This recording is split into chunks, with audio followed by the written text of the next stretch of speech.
వైసీపీపై అన్ని పార్టీలు కలిసి పోటీ చేస్తున్నాయని మాజీ మంత్రి బాలినేని శ్రీనివాసరెడ్డి అన్నారు. జనసేన ప్రభావం ఉన్న నియోజకవర్గాల్లో కూడా వైసీపీ గెలుస్తుందని ధీమా వ్యక్తం చేశారు. చంద్రబాబు వెయిట్ తగ్గారని, టీడీపీ నాయకులు తగ్గలేదని డాక్టర్లు చెబుతున్నారని, చంద్రబాబుకి సమస్య ఉంటే ఖచ్చితంగా హాస్పిటల్కు తీసుకువెళ్లి చికిత్స చేస్తారని అన్నారు. చంద్రబాబుని జైల్లో ఇబ్బంది పెట్టే పని ఎవరూ చేయరని, ఇబ్బందికర పరిస్థితుల్లో ఉన్న చంద్రబాబుని ఇబ్బంది పెట్టకూడదనేది తమ ఉద్దేశమని బాలినేని తెలిపారు. పార్టీ కూడా ఎన్ని సంవత్సరాలు పార్టీ సింగిల్గా పోటీ చేయొచ్చు కదా. అన్నీ కలిసి వచ్చారు వైఎస్ఆర్ పార్టీ మీదకి.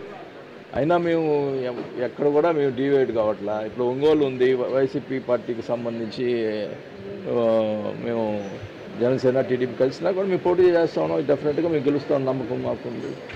ఎక్కడ కూడా డివియేషన్ ఉండదు. అంటే ఒంగోలు జనసేన పార్టీకి సంబంధించి ఒంగోలు, గిద్దలూరు, దర్శికి వచ్చే జనసేనతో సంబంధాలు ఉన్నాయి. అయినా కూడా ఆ 3 కాన్స్టిట్యూన్స్ కూడా మేము గెలుస్తాం. ఎక్కడ కూడా మాకు భయపడాల్సిన పని లేదు కదా. ఇప్పుడు ఏం జరుగుతుందనేది ప్రాబ్లం కాదు. ఒక పక్క ఒక డాక్టర్లు ఏమిస్తున్నారు, 1 కేజీ బరువు పెరిగాయని చెప్తున్నారు. వీళ్ళు పార్టీ వాళ్ళు ఏం చెప్తున్నారు, తగ్గారని చెప్తున్నారు.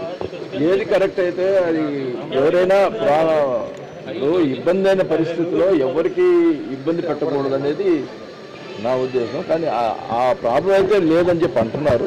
ప్రాబ్లం ఉంటే మటు ఖచ్చితంగా వాళ్ళు హాస్పిటల్ తీసుకుపోయి చికిత్స చేస్తారు. అంతేగాని కావాలని లోపల ఉంచి ఇబ్బంది పెట్టే కార్యక్రమం ఎవరు చేయరు. తెలుగుదేశం పార్టీ కూడా ఎన్ని సంవత్సరాలు పార్టీ సింగిల్గా పోటీ చేయొచ్చు కదా.